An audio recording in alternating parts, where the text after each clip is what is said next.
everyone, to the Ask an Architect show. Here with me today, Tyler Dye. Thank you, Tyler, for joining us. Absolutely. Glad to have you on the show. Tyler has several different angles we want to get into today that I think are going to provide a lot of value for you guys in our audience. So real quick, Tyler, let's start out with kind of a 20-second update, who you are and kind of what you're doing right now. All right. Well, again, like Nick said, my name's Tyler Dye. I'm a newly licensed architect here in the DC area. I work for HDR Architecture here in Clarendon, and primarily working on large-scale healthcare, science and tech projects for HDR. So that, in a quick glimpse, is what I'm doing. You know, I'll start right where you kind of left off there. You mentioned that you're relatively newly licensed. So graduated 2013. Yes. Here we are 2017, not even at the end of it, and you're already licensed. So take me through that path. How did you get through it so quickly? What was your mindset like? What were you thinking along the way? So I graduated, again, 2013 with actually not much, at that time, IDP experience. I had a little bit. I had kind of a non-traditional work experience before I graduated. I worked for the National Institute of Standards and Technology, so a large government. So a little bit of experience. Yeah. So working in their facilities planning division. So I got a little bit of experience there, but really was very new to the profession once I graduated. So kind of started from square one, and I just approached it with the mindset that I knew I wanted to get licensed. So I just started pushing from the beginning. I held off on testing a little bit just because I was one of those people who was afraid of testing at the time. So I started with lead, kind of dipped my feet in, and just started getting those hours and pushing as early and often as I could to get a wide range of experience as I went through, and started testing, I want to say, probably about a year and a half, 2 years after I graduated. Okay, and that's still pretty quick. Yeah, it took about a year and a half to do the testing, so I thought it was a pretty moderate pace. You know, people have done it faster, shorter, so I was kind of right in the middle with testing. You mentioned a couple strategies that I'd like to highlight. The first is that you mentioned taking the lead exam first, which I think a lot of people actually do, and is a good strategy in terms of, like you said, dipping your toes into it, getting used to that testing experience. Absolutely. And the second being that you kind of just jumped right in and said, all right, this is my goal. I'm going to start working towards it immediately. I'm not going to put it on the back burner. Yeah, and I think, like you said, I did that mostly with the hours. The hours, you know, you're working, they're much easier to comprehend, I think, as a new architecture, or a new person in the field of architecture. It's a little more easy to wrap your head around, you know, working and getting hours as opposed to jumping into these big scary tests that, you know, are kind of unknown to you when you first graduate. So. Sure.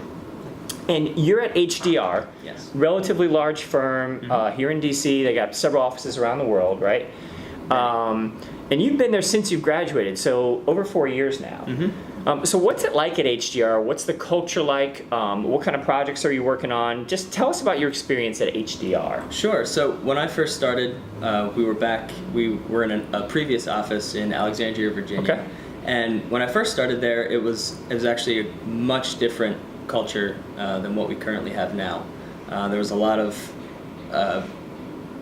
it was kind of an old guard type of office within the firm. We did a lot of large government healthcare work, a lot of large government work. We still do, but just the environment was a little more traditional than what we have now. You know, a lot of cubicles, a lot of high walls. Yep. But since moving about 2 years ago to our new office in Clarendon, we've drastically changed and are changing the culture of our office. A lot of influx of young professionals, more so than we previously had, and it's really changing the way we practice, and we're just being able to be much more collaborative in an environment and a studio atmosphere.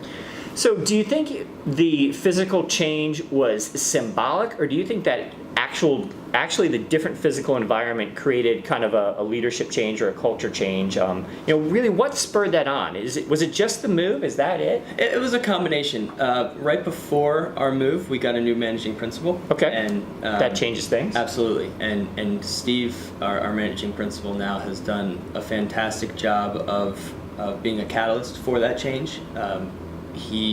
It wouldn't go anywhere if he, you know, wasn't on board with that. As much as the physical move was a huge player in that change of culture, you know, it would have been very stagnant if he wasn't there and a lot of the leadership, honestly, in the office. If they weren't there to push it along, it wouldn't have gotten to where it is now. Yeah. I think it's an interesting story because HDR, I mean, that's a big firm. It is. And that culture is there's probably one culture that pervades the entire organization, but also these micro-cultures in the different offices. Yeah. So to hear you tell the DC story, I think is really unique. Yeah, well, we talk about it all the time. It's turning the cruise ship, It's Sure. not a speedboat, and it takes a while to implement those changes and to really, to change a culture that has been a staple for 20, Sure. 30, 40 years. Yeah. It takes a while, and it's not to say we're throwing all of that away. That's our history, that's our past, and that's something that we certainly want to keep. But we are moving in a different in a positive direction. Yeah, well, the profession is changing too, right? Absolutely. So, I mean, you've got to change with it. So it makes sense that the culture is shifting a little bit, and a building move and a new managing principle. All those things are kind of the the pinnacle of what would start to turn a ship like that. Absolutely. Let's turn course a little bit and go back to licensure. You are a licensing advisor for HDR, Yes. Which is a group of folks focused on educating the next generation about licensure and helping mentoring and supervising and all of that. The AIAS has a portion called the Student Licensing Advisors. For those that aren't familiar with this program, can you tell our audience a little bit more about the licensing advisor community? Absolutely. So just to go off of what you said, it's made up of a couple different groups of people. You have people like myself who are firm licensing advisors, Okay. who are not appointed, they're not elected or anything like that. They're just people like myself who have an interest and a desire to help people with licensure. You have the student organization. You also have the state licensing advisors, which every state has, and those are appointed positions. So you kind of get this mix of licensing advisors of the academy as well. So you have this mix of people who even that they come from a bunch of different backgrounds, but they all kind of have the same goal of helping people through the process. That's how I see my role, especially as a firm licensing advisor. It's just kind of a shepherd to push people through a process that oftentimes is not the easiest process to get through. So Sure, fair enough. whether that's just the complication of things, or also just the motivational factor as well. It's a tough process. So I've kind of taken it upon myself to just be there to help people through the process, because honestly, when I was going through the process, there wasn't that person there at HDR currently at the time, and I felt like I was missing that, so I wanted to be that person for other people. I think you just highlighted a real big opportunity, especially for folks in our audience or maybe kind of coming upon graduation.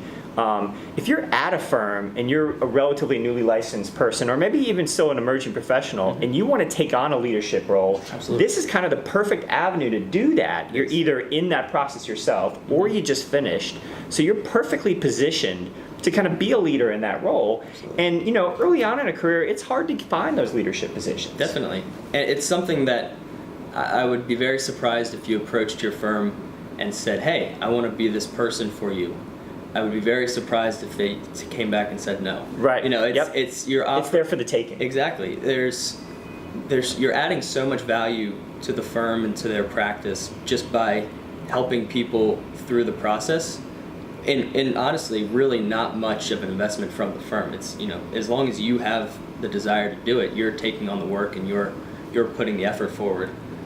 Yeah. There's not much that the firm needs to do in return, but the investment that they're getting is pretty great. Yeah, I love it. And for those watching, licensure isn't always the sexiest topic in the world. But what is sexy is mentoring and leading and growing your firm and adding value early in your career. So really, there's an opportunity here to take advantage of a void. A couple other things I wanted to touch on in your path. You worked for an organization called Design Blends at one point.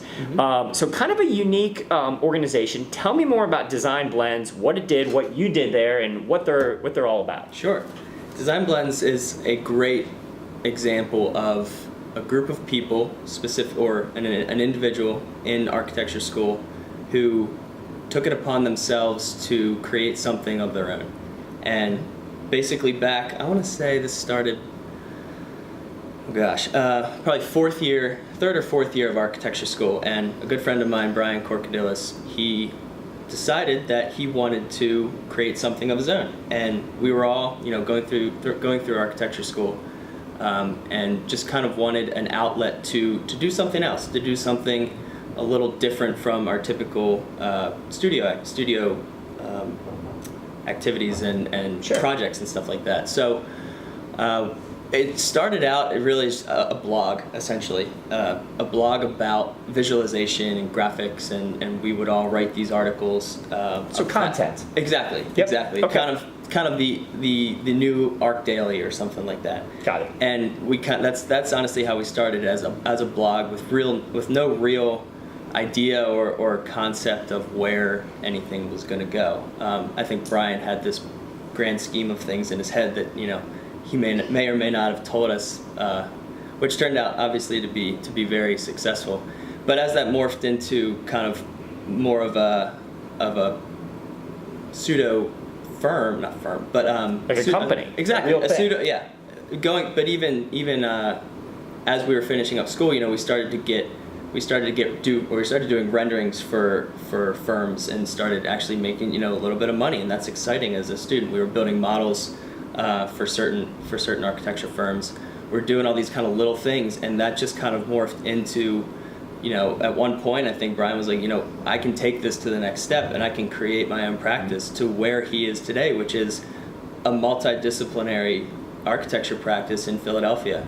I think he probably employs about 15 to 20 people at this point, and they're doing everything from the graphic visualization standpoint all the way up to development with real estate individuals, and Very cool. doing documentation for other firms and doing their own design work as well. So it's a great example of what, if you have a vision and drive to do something, he did it. Yeah, I mean, it's entrepreneurship in architecture. Exactly. And what I love about it is it's not your typical case. It's not your, hey, I got my license, gonna hang out a shingle, start my own firm, and do my best to grow. Mm-hmm. It is thinking about it entrepreneurially, trying to find the white space, starting as simply as a blog, Yeah. and building from there, all surrounded by just something that this individual was passionate about, and then obviously found a support team of equally passionate people. Absolutely. Well, this has been great, Tyler. I think you've had a really cool, unique path up to now. It'll be fascinating to see where you take it from here. I'd like to have you back on the 140-something-ish episode. But let's wrap it up with something personal about you. What right now is kind of piquing your interest? Books, podcasts, TV shows, maybe something you're doing outside of work. What in the extracurricular realm is educating you, inspiring you, or just kind of lighting your fire? A couple. There's a bunch of different things on the burners at the moment, but the main thing that I've been focusing my time extracurricularly at the moment, I actually run and train what's the word I'm looking for? But Semi-right? Competitively? Competitively, yeah. So I recently just joined a racing team here in the DC area. I ran back in college as well. Okay.